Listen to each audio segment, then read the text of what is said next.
শিক্ষার্থী বন্ধুরা, হাইড্রাকে আসলে কেন অমর প্রাণী বলা হয়? হ্যাঁ, নিশ্চয় তোমরা জানো যে হাইড্রার যে দেহের দৈহিক গঠন, এই গঠনে আমরা লক্ষ্য করেছি হাইড্রার বহিত্বকে প্রায় 7 ধরনের কোষ পাওয়া যায় এবং অন্ততকে অর্থাৎ গ্যাস্ট্রোডার্মিসে প্রায় 7 ধরনের কোষ পাওয়া যায়। তো এই সব মিলিয়ে আর কি সব ধরনের কোষে এমন একটি কোষ রয়েছে যে কোষটির কারণে হাইড্রাকে অমর প্রাণী বলা হয়। সেই কোষটির নাম হচ্ছে ইন্টারস্টিশিয়াল কোষ। এই ইন্টারস্টিশিয়াল কোষ থাকার কারণে মূলত হাইড্রা একটি অমর প্রাণী হিসেবে পরিচিতি পেয়েছে। বিজ্ঞানী আব্রাহাম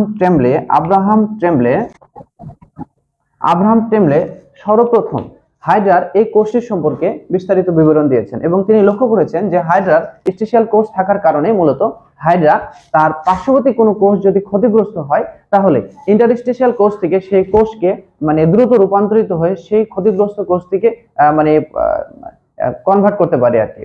তো শিক্ষার্থী বন্ধুরা দেখো, মূলত হাইড্রার যে রহস্য, হাইড্রার অমর প্রাণী হওয়ার পেছনে যে রহস্য, সেই রহস্যটা হচ্ছে ইন্টারস্টেশিয়াল কোষ।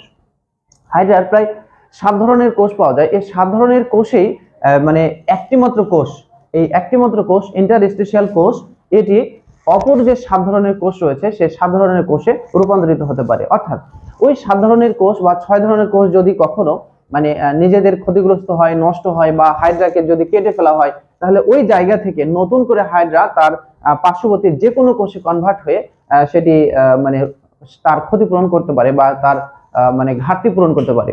আর এই কারণে হাইড্রাকে মূলত একটি অমর প্রাণী বলা হয়। অর্থাৎ হাইড্রার কোনো স্বাভাবিক মৃত্যু নেই।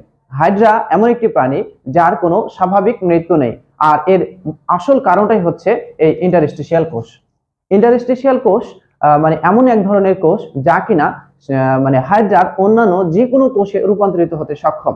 এই কারণে হাইড্রার দেহের যদি কোনো একটা অংশ কেটে যায় বা বিচ্ছিন্ন হয়, তাহলে সে বিচ্ছিন্ন অংশ থেকে নতুন করে ওই বিচ্ছিন্ন হওয়া কোষগুলোকে এই ইন্টারস্টেশিয়াল কোষ রূপান্তরিত হতে পারে। ইন্টারস্টেশিয়াল কোষ অন্য সব ধরনের কোষে রূপান্তরিত হতে পারার কারণেই ওই কোষগুলোর যে একটা ঘাটতি, এই ঘাটতিটা তৈরি হয় না। অর্থাৎ এই ইন্টারস্টেশিয়াল কোষ এমন এক ধরনের কোষ যা কিনা সব ধরনের কোষে রূপান্তরিত হতে পারে এই হাইড্রার দেহে।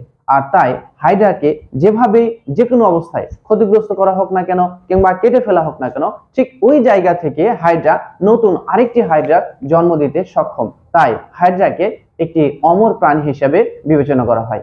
তো শিক্ষার্থী বন্ধুরা, হাইড্রাকে কেন একটি অমর প্রাণী বলা হয় এটি নিশ্চয় তোমরা বুঝতে পেরেছো। আশা করি পরীক্ষার খাতায় 2 মার্কের এই ছোট্ট কোশ্চেনটি তোমাদের লিখতে কোনো অসুবিধা হবে না। ধন্যবাদ সবাইকে।